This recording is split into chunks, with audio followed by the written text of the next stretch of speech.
आज का काम। आज क्या करेंगे हम बेटा? कल का काम हम डिस्कस कर चुके हैं। कल हमने हॉरिजॉन्टल सर्कुलर मोशन देखा, और आज हम करेंगे वर्टिकुलर सर्कुलर मोशन। अच्छा बेटा बताओ, वर्टिकल सर्कुलर मोशन सोचकर आपके जहन में क्या आता है? बेटा मेरे जहन में तो आता है सर्कुलर मोशन। लीनियर नहीं होगा, प्रोजेक्टाइल नहीं होगा, वेव मोशन नहीं होगा, सर्कुलर मोशन वर्टिकल प्लेन में। ठीक है, वर्टिकल प्लेन कौन सा है? ये होता है वर्टिकल, एक सेकंड पेन ही नहीं सिलेक्ट। ये होता है हमारे पास वर्टिकल, ये होता है हमारे पास हॉरिजॉन्टल। हॉरिजॉन्टल हम देख चुके, आज हम करेंगे वर्टिकल। सही है बेटा। इसकी हम पहली एग्जांपल देखते हैं, which is a pendulum is attached with string and revolved in a circle in vertical plane. अच्छा बेटा, एक पेंडुलम बॉब है, ये हमें नज़र आ रहा है यहाँ पे, और वो एक स्ट्रिंग से अटैच्ड है, और हम इसको गोल गोल घुमा रहे हैं, और इसके हम डिफरेंट केसेस देखेंगे। सही है, पहले तो हम इधर लिख लेते हैं कि it is in circular motion because ये एक्सेलरेट कर रहा है, तो it needs F C as it is in circular motion, it is accelerating,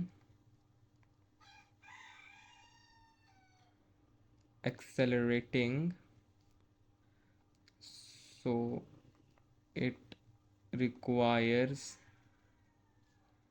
F C centripetal force. अच्छा बेटा, इसके डिफरेंट केसेस हैं। ये है हमारे पास पॉइंट ए, ये है बी, ये है सी, और ये है डी। ठीक है, एक पॉइंट है एक्स। ठीक है, इन डिफरेंट पॉइंट्स पे हमने पेंडुलम बॉब की मूवमेंट को देखना है और फाइंड आउट करना है कि एफ सी क्या है। ये तो हम देख चुके हैं कि भाई इसकी सेंट्रीपिटल फोर्स होगी, क्यों? क्योंकि सर्कुलर मोशन में है, तो इसकी सेंट्रीपिटल फोर्स होगी, हम लिख चुके। अब बताओ बेटा, पॉइंट ए के ऊपर, ये है हमारे पास पॉइंट ए, पॉइंट ए के ऊपर ऐसी कौन सी फोर्सेस हैं जो टुवर्ड्स द सेंटर हैं, रेडियल हैं, जो इसकी डायरेक्शन चेंज करेंगी और जो एफ सी बनेंगी? जल्दी बताओ, कौन सी रिजल्टेंट फोर्स है towards the centre?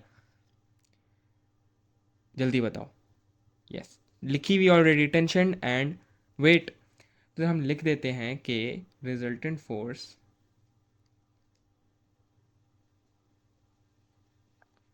Force F C है, जो कि है एम जी प्लस टेंशन। तो ये हमने टेंशन की इक्वेशन निकाल दी, वेट। सही है, अगर हमें टेंशन फाइंड करने को वो कहता है क्वेश्चन के अंदर, तो हम बेसिकली इस इक्वेशन को इस्तेमाल करते हुए हमने पहले देख लिया कि भाई टुवर्ड्स द सेंटर कौन सी ऐसी फोर्सेज हैं, रिजल्टेंट फोर्सेज हैं। टुवर्ड्स द सेंटर कौन सी ऐसी फोर्सेज हैं जो कि एफ सी बन रही है, फिर हमने लिख उन दोनों को ऐड करके एफ सी के इक्वल कर दिया। और अब टेंशन फाइंड करने को कह दे या मैथ फाइंड करने को कह दे, तो हम एक इक्वेशन उससे बना लेंगे और उससे फाइंड कर लेंगे। बेटा पोजीशंस बी और डी को देखो ज़रा। ये है हमारे पास बी और ये है हमारे पास डी। ठीक है, इस पे सेंट्रीपिटल फोर्स क्या होगी? इस पे सेंट्रीपिटल फोर्स हमारे पास होगी टेंशन, सिर्फ और सिर्फ टेंशन। वाई? बिकॉज वो इसलिए क्योंकि बेटा देखो, जो एम जी है, वेट है, वो डाउनवर्ड्स एक्ट कर रहा है। ठीक है, तो इसका एक ही कंपोनेंट है बेसिकली जो कि वर्टिकली डाउनवर्ड्स एक्ट कर रहा है, हॉरिजॉन्टल कंपोनेंट कोई है नहीं। ऐसे तो नहीं है ना कि ये जो वेट है वो एट एन एंगल एक्ट कर रहा हो, एक एंगल के साथ एक्ट कर रहा हो, तो हम इसके दो कंपोनेंट्स बना लें, ऐसे तो नहीं है ना। It is vertically downwards. सही है, तो इसका जो हॉरिजॉन्टल कंपोनेंट होगा, हॉरिजॉन्टल कंपोनेंट वो होगा ज़ीरो। ठीक है, तो इस केस के अंदर हमारे पास रेडियल फोर्स कौन सी है, रिजल्टेंट फोर्स जो कि एफ सी बने, वो है सिर्फ और सिर्फ टेंशन। तो इसमें हमने लिख दिया कि, इधर साइड में मैं छोटा सा लिख भी देता हूँ कि as horizontal component of weight is zero and it is only vertical. सही हो गया?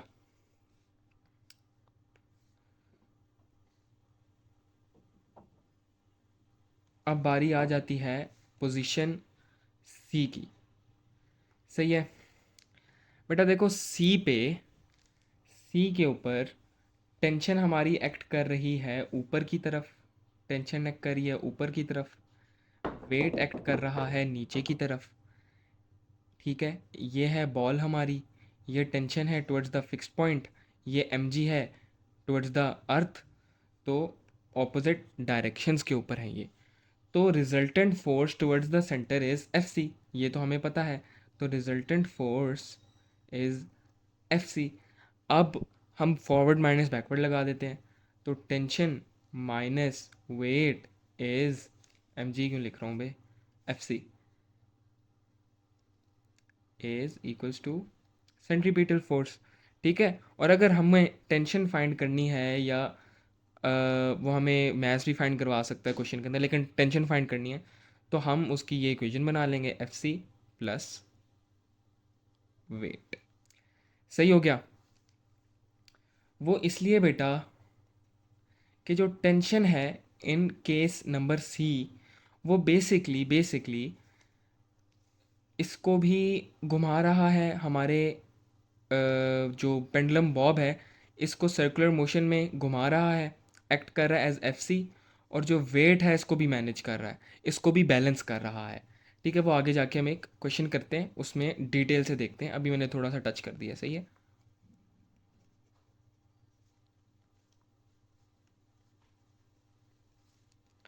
अच्छा, एट पोजीशन x, बेटा x पोजीशन कौन सी है इस डायग्राम पे देख लो, ये है हमारे पास position x at an angle.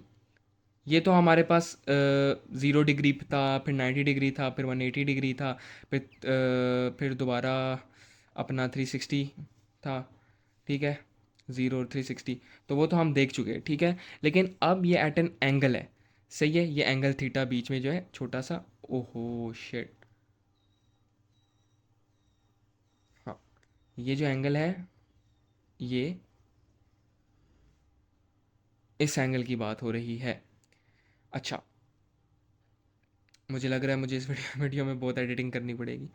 खैर,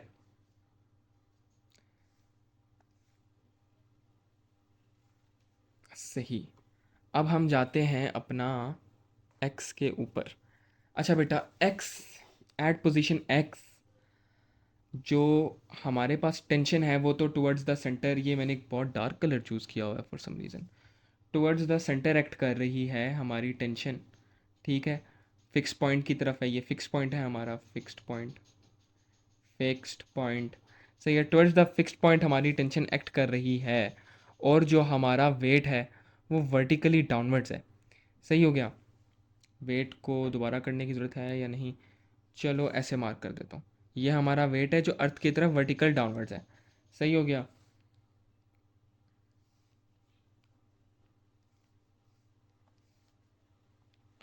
टेंशन टुवर्ड्स द सेंटर है। हमने क्या किया बेटा, हमने वेट को बेसिकली उसके कंपोनेंट्स में तोड़ दिया। ये हमारे पास एंगल था, थीटा एंगल था, हमने एक कंपोनेंट बना दिया वेट कॉस थीटा, एक कंपोनेंट बना दिया वेट साइन थीटा। अच्छा बेटा, अब हम इसकी हॉरिजॉन्टल वाले कंपोनेंट की बात नहीं करते, वर्टिकल वाले कंपोनेंट की बात कर लेते हैं, क्योंकि वो ही वेट के ख़िलाफ़ है। ठीक है, तो बेटा हमें पता है कि resultant force towards the centre जो होती है, resultant force towards the centre वो होती है Fc। सही है। तो इस केस में टेंशन माइनस, टेंशन का कौन सा कंपोनेंट लिखूं इधर, कॉस थीटा वाला कंपोनेंट, करेक्ट। कॉस थीटा वाला कंपोनेंट हमें दे रहा है Fc। ठीक है, इस पे मैं छोटा सा लिख देता हूँ कि हमने वी रिजॉल्व वेट। सही है, वेट को हमने रिजॉल्व किया था इस केस में। एक सेकंड में अपना लैपटॉप चार्ज पे लगा लूँ, फिर उसके बाद आके करते हैं क्लास कंटिन्यू। कहता है एग्जामिनर कि बेटा वेयर इज़ टेंशन मिनिमम और वेयर इज़ इट मैक्सिमम। बेटा देखो, जब पेंडुलम बॉब टॉप के ऊपर था तो टेंशन किधर एक्ट कर रही है, डाउनवर्ड्स एक्ट कर रही है। वेट किधर एक्ट कर रहा है, डाउनवर्ड्स एक्ट कर रहा है। तो हमारे पास Fc क्या बनेगी, Fc हमारी बन जाएगी टेंशन प्लस वेट। यही बात है, ये इधर हमने लिख दिया। तो टेंशन की जो हमारे पास इक्वेशन बनेगी वो बनेगी tension is equals to F C minus weight, यही बनेगी ना। सही। अब बेटा जब हमारे पास पेंडुलम बॉब नीचे है, इस पोजीशन के ऊपर है, बॉटम पे, तो टेंशन किधर एक्ट कर रही है, towards the fix point, centre की तरफ, ऊपर की तरफ एक्ट कर रही है। लेकिन वेट किधर एक्ट कर रहा है बेटा, वेट एक्ट कर रहा है नीचे। तो जो T2 की इक्वेशन बन जाएगी वो बन जाएगी tension is equals to tension minus weight is equals to F C. और फिर टेंशन की जब हम बनाएंगे इक्वेशन तो it would be F C plus weight. सही है। तो अब इससे हमें क्या पता चलता है कि कौन सी टेंशन ज़्यादा है, T1 या T2, टॉप पे या बॉटम पे। बेटा बॉटम पे टेंशन ज़्यादा है। ठीक है। एक तो मैंने इक्वेशन आपको दिखा दी और इक्वेशन से समझा दिया, लेकिन नहीं समझ आ रही तो आसान अल्फाज में समझाता हूँ। बेटा पहले ना वेट भी नीचे की तरफ था, एट टॉप वेट भी नीचे की तरफ था, टेंशन भी नीचे की तरफ थी। ये दोनों मिलकर ये दोनों मिलकर एक ऐसी फोर्स बना रहे थे जो इस बॉल को सीधा नहीं जाने दे रही थी। It was overcoming its tendency to move in a straight line, और इसको गोल गोल घुमा रही थी, एक सर्कुलर पाथ में घुमा रही थी। एफ सी एक्ट एक्ट कर रही थी। सही है। लेकिन एट द बॉटम, नीचे, सिर्फ एक फोर्स है जो टुवर्ड्स द सेंटर एक्ट कर रही है, वो है टेंशन। क्योंकि वेट तो नीचे की उसकी ऑपोजिट एक्ट कर रहा है ना, वेट तो टुवर्ड्स द सेंटर नहीं है, तो वेट तो नीचे की तरफ एक्ट कर रहा है। तो अब टेंशन के दो काम हो गए। टेंशन का एक काम था कि मैं वेट को बैलेंस कर लूँ। ठीक है, वेट को बैलेंस कर लूँ, अगर वेट बैलेंस नहीं होगा तो बॉल नीचे की तरफ चली जाएगी। यही बात है ना, एएस में पढ़ा है हमने। तो हम टेंशन के जिम्मेदारियां दो लग गई। एक जिम्मेदारी थी कि बैलेंस करो वेट को, और दूसरी जिम्मेदारी थी कि एक्ट एज सेंट्रीपिटल फोर्स। ठीक है, इसको गोल गोल भी घुमाओ तो इसके दो काम थे। एक तो इस बॉल को एक सर्कुलर पाथ में घुमाना, overcoming its tendency to move in a straight line, और balancing the weight as well. तो इस टेंशन ने दो काम किए। तो जहन में बात आती है कि नहीं कि ये टेंशन ज़्यादा होगी नेचुरली। इस तरह हमें पता चल गया कि जो T2 है, जो बॉटम वाली टेंशन है, वो ज़्यादा है, और जो ऊपर वाली टेंशन है, टॉप वाली, वो कम है। सही है। अगर एग्जामिनर पूछ ले तो आप इसको ऐसे बता सकते हैं। एक सेकेंड, मैं नीचे क्वेश्चन भी करवा देता हूँ। At the highest point A, weight and tension are both acting vertically downwards. Why the pendulum bob is not falling along the force? ठीक है। अब वो हमें कह रहा है कि बेटा देखो, टॉप के ऊपर वेट भी नीचे एक्ट कर रहा है और टेंशन भी नीचे एक्ट कर रही है, तो ये नीचे क्यों नहीं गिर जाता, ये नीचे क्यों नहीं गिर जाता, ये गोल गोल क्यों घूम रहा है, ये नीचे क्यों नहीं गिर जाता। तो उसका जवाब पढ़ लेते हैं। At the top, the pendulum moves horizontally and weight and tension are perpendicular to velocity. It is moving with such a speed that Fc is greater than weight. So, tension and weight are utilized to move the pendulum in a circle. Weight and tension act as Fc, which is the resultant force towards the center with zero work done. It's only used in changing the direction. तो basically बेटा बात यूं है कि जो हमारे पास tension और wait नीचे की तरफ एक्ट कर रहे हैं, वो बेसिकली बॉल को नीचे की तरफ पुल नहीं कर रहे, वो एक काम कर रहे हैं, that is acting as centripetal force. और सेंट्रीपिटल फोर्स का क्या काम होता है, सेंट्रीपिटल फोर्स का ये काम होता है कि वो बॉल को गोल गोल घुमाए, या वो एक सर्कुलर पाथ को मेंटेन रखे, या वो हर इंस्टेंट पे उसकी डायरेक्शन चेंज करे। वो बेसिकली स्पीड तेज़ नहीं करती, स्पीड कम नहीं करती। ठीक है, कहीं पे पुल पुश नहीं करती, उसको बस एक सर्कुलर पाथ पे चलाने के लिए मदद करती है। तो like wise in this case जब बॉल टॉप पे है, तो एम जी प्लस टेंशन दोनों मिलकर, वेट और टेंशन मिलकर सेंट्रीपिटल फोर्स की तरह एक्ट कर रहे हैं, और वो महज बॉल को एक सर्कुलर पाथ में घुमा रहे हैं। That is they are acting as F C. समझ आ जाएगा, सोचोगे तो थोड़ा और समझ आ जाएगा। ठीक है। अब बेटा हम कुछ कंडीशंस देख लेते हैं for a pendulum bob to maintain a circular path. Basically अगर आप खुद ये एक्सपेरिमेंट कर लो, एक बॉल ले लो, उसको एक धागे के साथ बांधो या एक रस्सी के साथ बांधो और उसको ऐसे वर्टिकल प्लेन में गोल गोल घुमाओ, तो यू विल नो आपके पास एक मिनिमम स्पीड होगी। अगर आप उससे कम तेज़ घुमाओगे बॉल को तो बॉल नीचे गिर जाया करेगी और वो गोल गोल नहीं घूम पाएगी।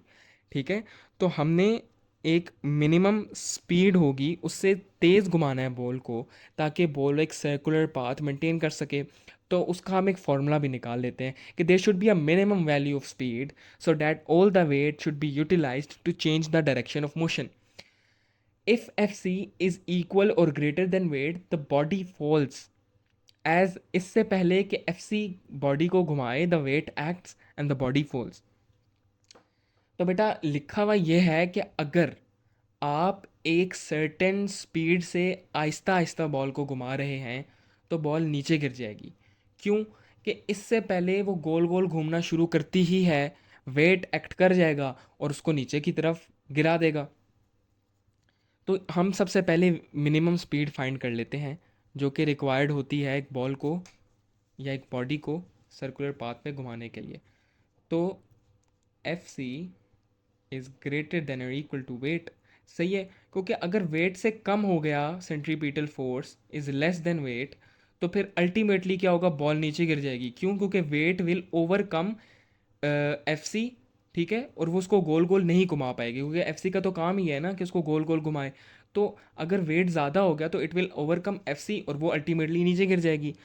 तो इसीलिए F C should be at least equal और ग्रेटर देन वेट। ठीक है, तो F C is greater than equal to weight. F C का फॉर्मूला कोई बताओ मुझे जिसके अंदर हमारे पास स्पीड आती हो। Yes, M V square over R is greater than equals to M G. देखो बेटा एम से कट हो जाएगा, रेड कलर एम से कट हो गया और इधर हमारे पास आ गया वी स्क्वायर आर जी और वी मिन अंडर रूट आर जी। यह हमने मिनिमम स्पीड फाइंड कर ली। मिनिमम स्पीड फाइंड कर ली किस चीज़ की? सिक्स सर्कुलर पाथ पे घूमने के लिए जो हमें मिनिमम स्पीड रिक्वायर्ड है एक सर्कुलर पाथ को मेंटेन करने के लिए। ये है हमारा शपाटर बॉय। सही है, ये हमारा बाइक चलाने वाला भाई है और ये बाइक चलाता है। तो बेटा क्वेश्चन ये है कि why does a biker lean while making a turn. वो लीन क्यों करता है? आपने कभी नोटिस किया है बाइक चलाते हुए कि जितने भी बॉयज़ हैं जो बाइक चलाते हैं या जो गर्ल्स हैं जिन्होंने साइकिल चलाई हुई है बचपन में या जैसे भी, आप महज हैंडल घुमाकर नहीं टर्न लेते। जब आप टर्न लेते हो ना लेफ़्ट या राइट, तो आप हैंडल नहीं घुमाते सिर्फ। अगर आप ऐसे करोगे तो आप गिर जाओगे। आप लीन करते हो, नेचुरली आप लीन करते हो और फिर साथ साथ हैंडल भी टर्न करते हो। और इन मोस्ट केसेस आप हैंडल तो टर्न ही नहीं करते, आप लीन करते हो। अच्छा, वो क्यों? बेटा बेसिकली फ्रिक्शन है ना टायर्स के साथ, तो friction produces a turning effect that tends to topple away from centre of circle. ठीक है, तो वो एक रोटेशनल इक्विलिब्रियम पे नहीं होती। जो फ्रिक्शन है ना, वो एक बाइकर को गिरा सकती है। ठीक है, और उसको ओवरकम करने के लिए जब बाइकर लीन करता है ना, लीन करता है, तो नॉर्मल रिएक्शन और वेट का एक टॉर्क प्रोड्यूस होती है, एक कपल प्रोड्यूस होता है। कपल फोर्स वाला कपल। सही है, एक कपल प्रोड्यूस होता है जिसको हम टॉर्क कहते हैं। ठीक है, और वो स्टॉपलिंग मोमेंट को बंदा गिरे ना, उस मोमेंट को ओवरकम करता है और उसको रोटेशनल इक्विलिब्रियम जो कि हमने एस में पढ़ा था उसमें डाल देता है और फिर बाइक गिरता नहीं है और ईजिली टर्न कर सकता है। सही है। अच्छा, दूसरी एग्जांपल है, बहुत इम्पॉर्टेंट, बहुत कॉन्सेप्चुअल, निहायत ही इम्पॉर्टेंट चीज़ है इस चैप्टर की। आपको ये समझ आ गया, आपका पूरा चैप्टर निकल गया। अच्छा बेटा, सबसे पहले देखो एक गाड़ी है, कितनी खूबसूरत गाड़ी बनाई है मैंने। एक गाड़ी है जो कि पहले पॉइंट, कलर कौन सा लूँ, पहले पॉइंट ए के ऊपर है, फिर पॉइंट बी के ऊपर है, फिर पॉइंट सी के ऊपर है, फिर पॉइंट डी के ऊपर है। यही बात है ना? अच्छा बेटा, जब वो पॉइंट ए के ऊपर है, देखो ये स्ट्रेट रोड है, कोई फ़र्क पड़ रहा है? नहीं फ़र्क पड़ा।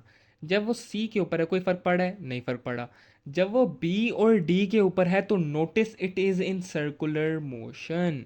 डी पे, बी पे भी सर्कुलर मोशन और डी पे भी सर्कुलर मोशन। यही बात है ना। एक सेकेंड मैं इसको इरेज कर लूँ, फिर आपको लिखवाता हूँ।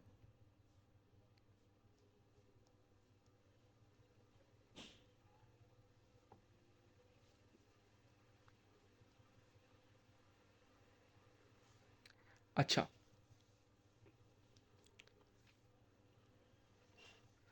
तो basically when the car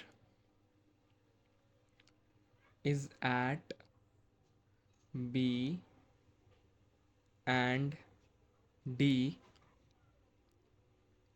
it is in vertical circular motion।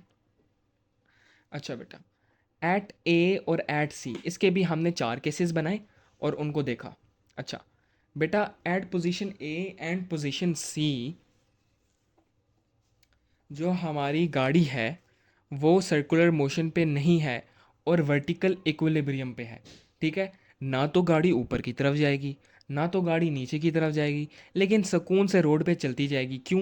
क्योंकि वेट नीचे की तरफ एक्ट कर रहा है, नॉर्मल रिएक्शन ऊपर की तरफ एक्ट कर रहा है, ये एक दूसरे को बैलेंस किए हुए हैं और गाड़ी स्मूथली ट्रैक के ऊपर चलेगी। तो ये मैं लिख देता हूँ जल्दी से, the car is not in circular motion and it is in vertical equilibrium, ये स्पेलिंग होते हैं ना इक्विलिब्रियम के। ठीक है, वर्टिकल इक्विलिब्रियम में, डेट इज के weight is equals to normal reaction. अच्छा बेटा, इस एग्जाम्पल के लिए एक बहुत इंपॉर्टेंट चीज़ है जो हमें समझनी है कि नॉर्मल रिएक्शन क्या होता है। अच्छा, उस पे आता हूँ पहले, लेकिन बी पे देख लो। बेटा बी पे गाड़ी एक हिल के ऊपर या एक एक राउंड सा ट्रैक है, उसके ऊपर से चढ़ के गुजर रही है गाड़ी। ठीक है, और वो सर्कुलर मोशन में है। अगर वो सर्कुलर मोशन में है तो उसको क्या चीज़ चाहिए होगी? एफ सी चाहिए होगी। ठीक है। अच्छा बेटा, नॉर्मल रिएक्शन क्या होता है? नॉर्मल रिएक्शन वेट का एक्शन और रिएक्शन, तो वेट और नॉर्मल रिएक्शन बेसिकली एक दूसरे के एक्शन और रिएक्शन नहीं होते। ठीक है, एज पर Newton's third law of motion. ठीक है, क्यों? क्योंकि वो दोनों एक ही बॉडी यानी एक ही कार पे एक्ट कर रहे हैं। दो बॉडीज नहीं है डिफरेंट, एक ही बॉडी पे एक्ट कर रही होती है जो कि कार है। बेसिकली बेटा यूं समझ लीजिए कि नॉर्मल रिएक्शन इसके फोर्स में आता है, it is a reaction force. ठीक है, किस चीज़ का रिएक्शन? बेसिकली आपने क्या किया, आपने एक सरफेस को पुश किया, आपने एक सरफेस को स्क्वीज़ किया, आपने एक सरफेस के ऊपर फोर्स लगाई। ठीक है, वो किसी भी चीज़ की सरफेस हो सकती है।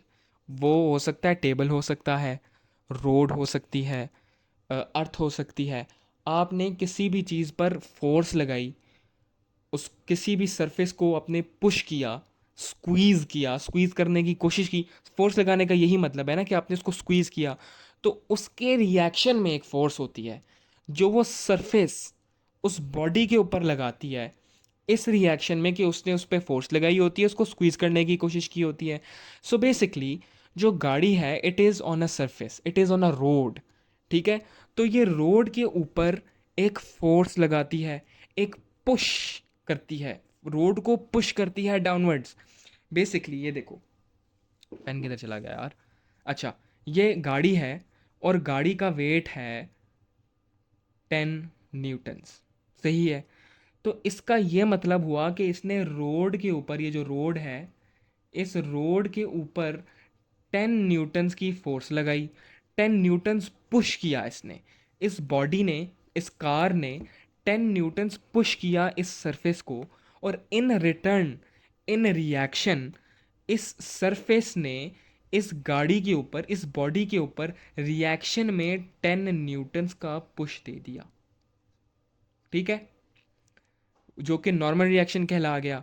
तो ऑलवेज हर केस में नॉर्मल रिएक्शन और वेट बराबर नहीं होते, वो हम आगे जाके देखते हैं क्यों। बेटा जब गाड़ी बी पोजीशन पे थी और वो सर्कुलर मोशन पे थी, तो देखो सेंटर पे कौन सी फोर्स लग रही है, कौन सी फोर्स है जो सेंटर पे है, वेट, वेट सेंटर पे है। नॉर्मल रिएक्शन सेंटर पे नहीं है, वो रेडियल नहीं है, वो टुवर्ड्स द सेंटर नहीं है, ठीक है, वो अवे फ्रॉम द सेंटर है। तो बेसिकली जो हमारे पास वेट था वो अब दो काम करेगा, वो अब एक काम नहीं करेगा। It will not only push on the road, it will also act as centripetal force. इसका क्या मतलब हो गया बेटा, एक सेकंड साइड पे आ जाओ। ये हमारे पास है रोड, ये हमारे पास रोड है, ये हमारे पास गाड़ी है।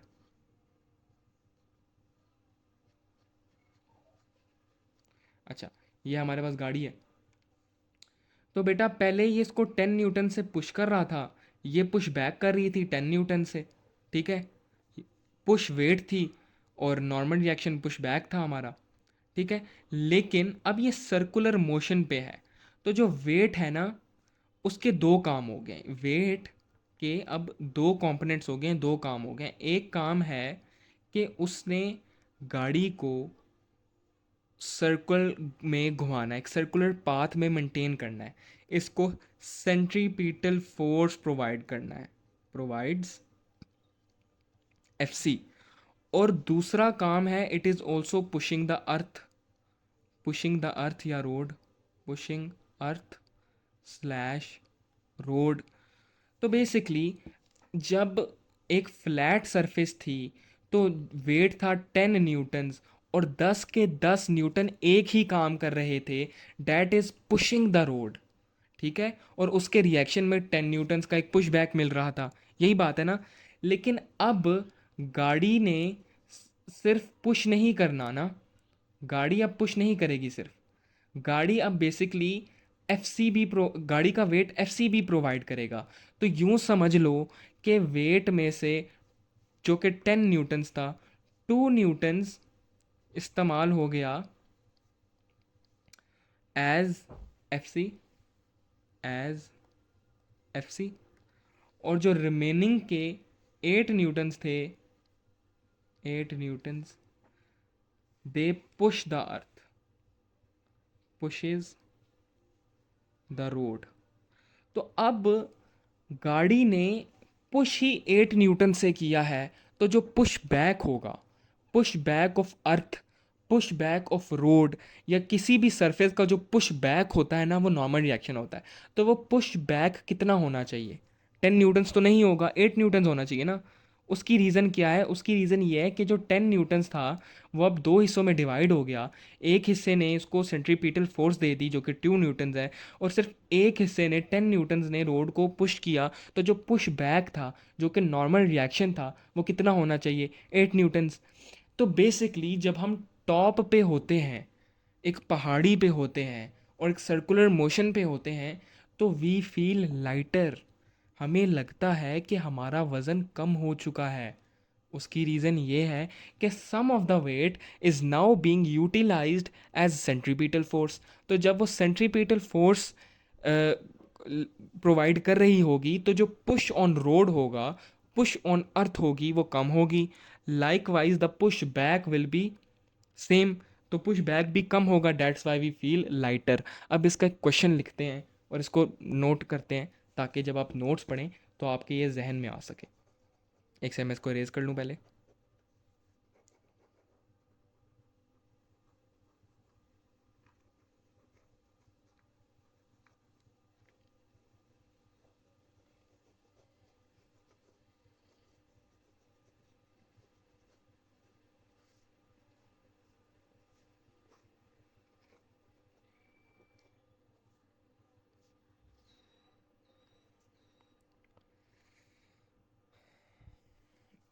अच्छा, at B it is in circular motion, सही है। तो हम कह सकते हैं कि इट रिक्वायर्स एफ सी।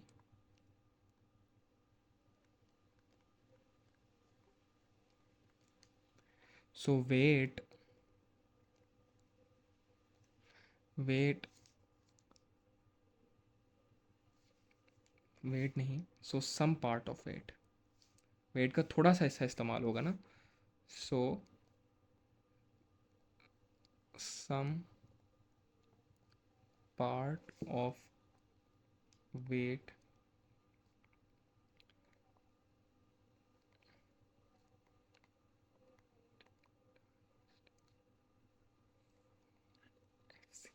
ठीक है। तो हम कह सकते हैं कि जो वेट है that is normal reaction plus F C. ठीक है। तो एफ सी की क्या बन गया हमारे पास इक्वेशन, एफ सी की इक्वेशन बन गई है हमारे पास, एफ सी की इक्वेशन लिखते हैं, F C is equals to weight minus normal reaction. समझ रहे हो? सही है। अच्छा, अभी हमसे वो पूछ रहा है, एग्जामिनर एक सवाल पूछ लेता है, पहले वो आपसे क्वेश्चन सॉल्व कराता है, फिर वो आपसे सवाल पूछता है कि भाई why is normal reaction less than wait.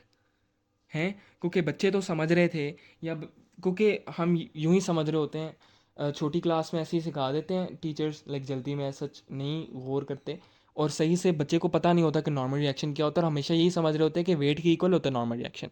हालांकि आज हमने डिफाइन किया कि नॉर्मल रिएक्शन होता क्या, it is basically the push on earth, it is basically the push back of a surface. फ़र्ज़ करो मैंने किसी सरफेस को पुश किया, उसको स्क्वीज़ किया, स्क्वीज़ करने का ये मतलब नहीं है कि वो अब स्क्वीज़ हो गई है, इसका मतलब है मैंने इसको स्क्वीज़ करना चाहा, मैंने उस पर फोर्स लगाई, ठीक है, उसको पुश किया मैंने, तो जो उसका पुश बैक होगा ना in reaction, that is called normal reaction. इतना सिंपल सी बात है। सही है। तो इधर सबसे पहले तो हम लिख देते हैं कि at point B the car is in circular motion,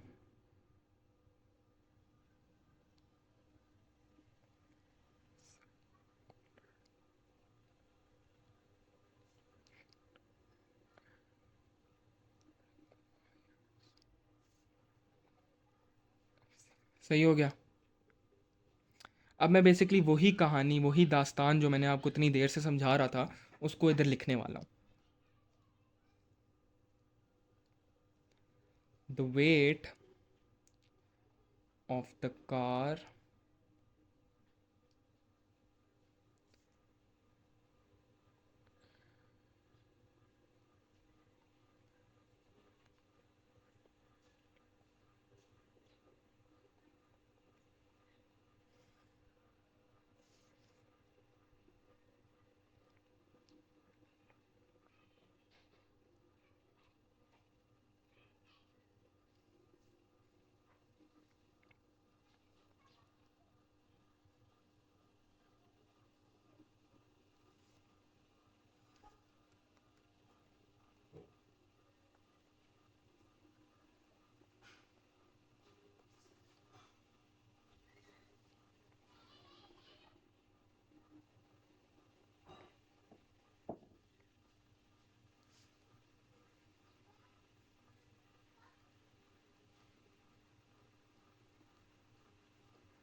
as the push on the earth is only a fraction,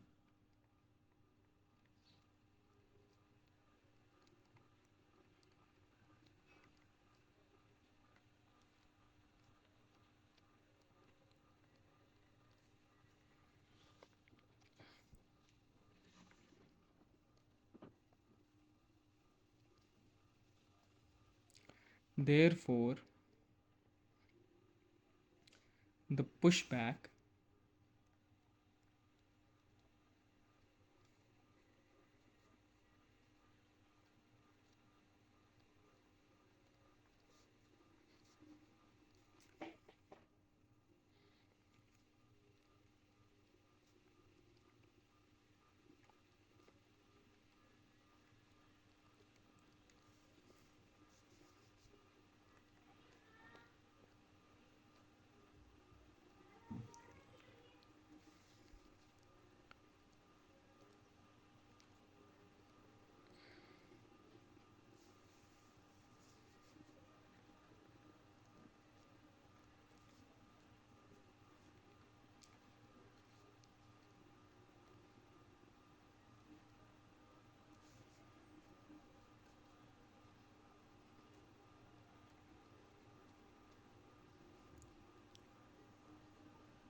बेटा 5 मिनट की ब्रेक लो, मैं आता हूँ 1 सेकंड, सही है। अच्छा भाई वापस।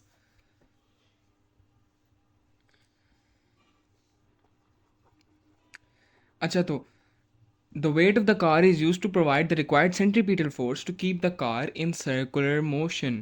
As part of the weight is now used for this purpose, the weight splits into centripetal force and push on the earth. As the push on the earth is only a fraction of weight, therefore the push from earth or normal reaction is less than actual weight. This is why passengers feel lighter at the top of the loop. सही है, समझ आ गया होगा आप लोगों को। अगर नहीं आया तो थोड़ा सा सोचो, थोड़ा सा जहन लगाओ, समझ आ जाएगा इंशाल्लाह। सही है, और अगर कोई है क्वेश्चन तो मुझसे चैट बॉक्स में पूछ लो, कोई मसले वाली बात नहीं है। तो at D, at position D क्या हो रहा है, डी अभी डी पे भी तो सर्कुलर मोशन पे है, लेकिन वो टॉप पे नहीं है। हम अब एक बॉटम में, एक पिट के अंदर है, एक डीप सी जगह है उसके अंदर है, तो वो देख लेते हैं। बेटा उस पर भी ये सर्कुलर मोशन पे ही है, ठीक है। So it requires F C, और इस केस में हमारे पास वेट सेंट्रीपिटल फोर्स नहीं बन रहा। देखो ऊपर ना, एट टॉप वाले केस में हमारे पास वेट जो था वो हमारे पास बन रहा था एफ सी, और अपना नॉर्मल रिएक्शन जो था वो उसके अवे था। लेकिन इस केस पे normal reaction towards the centre है और वेट अवे है, तो इस केस में जो नॉर्मल रिएक्शन है वो सेंट्रीपिटल फोर्स बनेगी और वेट नहीं बनेगी। सही है, तो चलो शुरू करते हैं।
यार मेरी राइटिंग बहुत ख़राब हो रही है।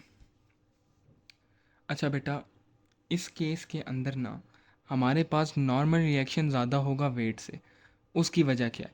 उसकी वजह यह है कि अब normal reaction towards the centre है, और नॉर्मल रिएक्शन का एक काम नहीं है, it is not only the push back. ठीक है, normal reaction basically is also the push back, but it also provides F C. तो जो नॉर्मल रिएक्शन है that is F C plus weight.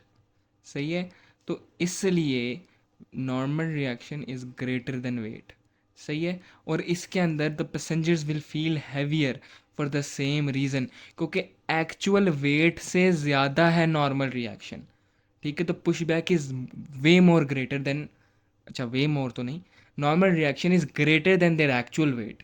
सही है, तो दे फील हैवियर, वो ज़्यादा वेट फील करेंगे। ठीक है, तो इसको भी हम अंग्रेज़ी में लिख देते हैं, खूबसूरत सी अंग्रेज़ी में, और हैंड राइटिंग को भी अच्छा करने की कोशिश करते हैं ताकि आप लोगों को समझ आ सके।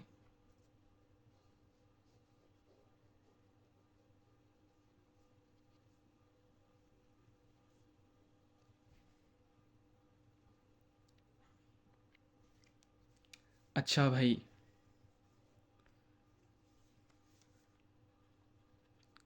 The normal reaction provides the normal reaction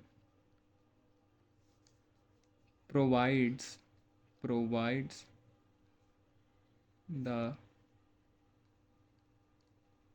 required centripetal force. सही हो गया. To keep the car in circular motion. सही है.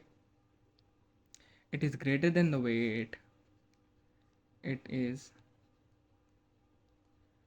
greater than the actual weight.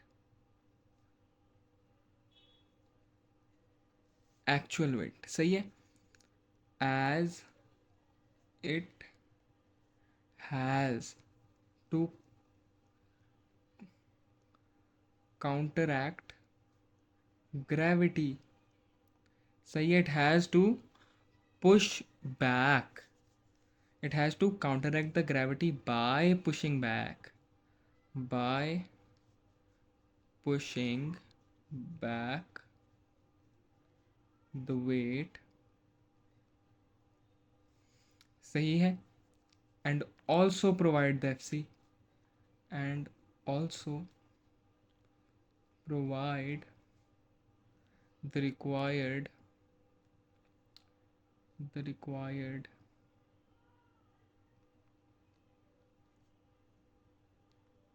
centripetal force. सही है. और इधर साइड पे छोटू सा लिख देते हैं as it is radial. सही है. as it is radial या towards the center. towards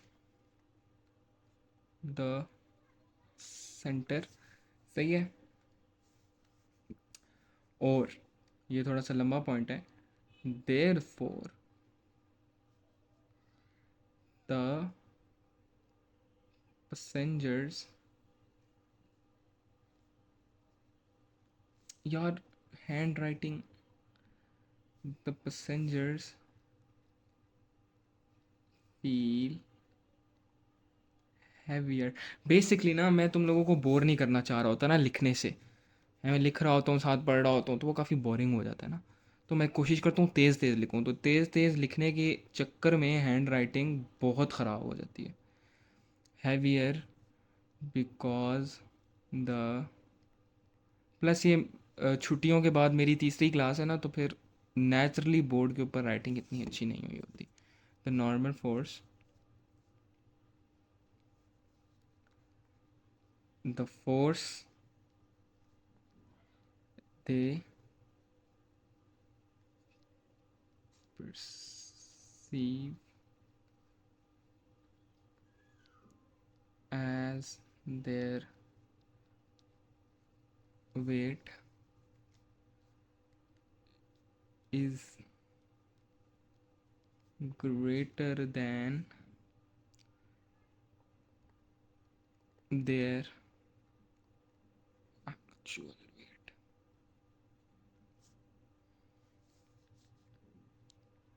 Due to the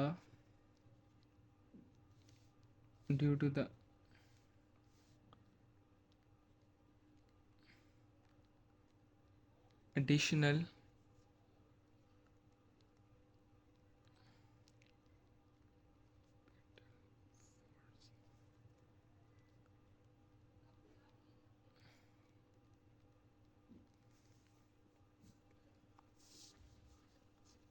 बेटा ये लाइन बड़ी कंसेप्चुअल है. सही है. Very important line.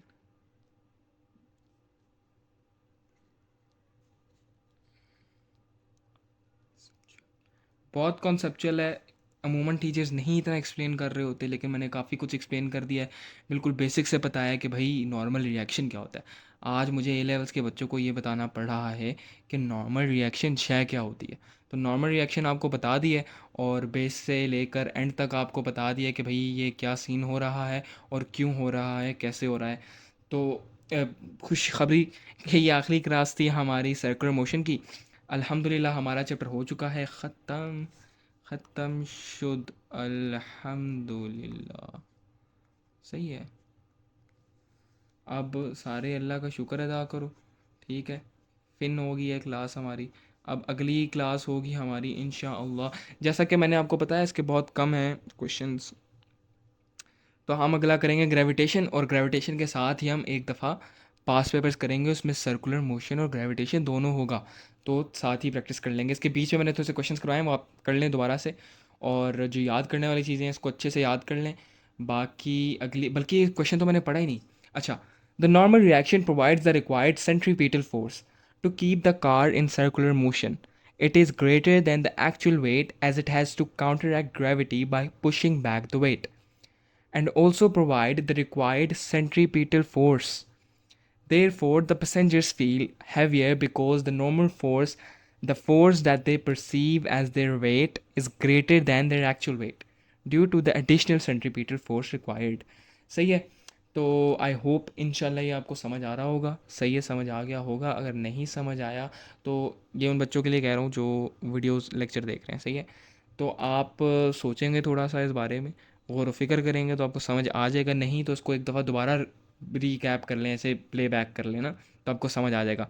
ये हमारे यहाँ पे सर्कुलर मोशन ख़त्म हुआ चाहता है, और नेक्स्ट हम ग्रेविटेशन करेंगे और साथ ही उसके क्वेश्चंस भी कर लेंगे, और हमारा चैप्टर ख़त्म हो गया है। और खुदा हाफिज़, अल्लाह हाफिज़। नेक्स्ट क्लास में मिलते हैं। खुदा हाफिज़।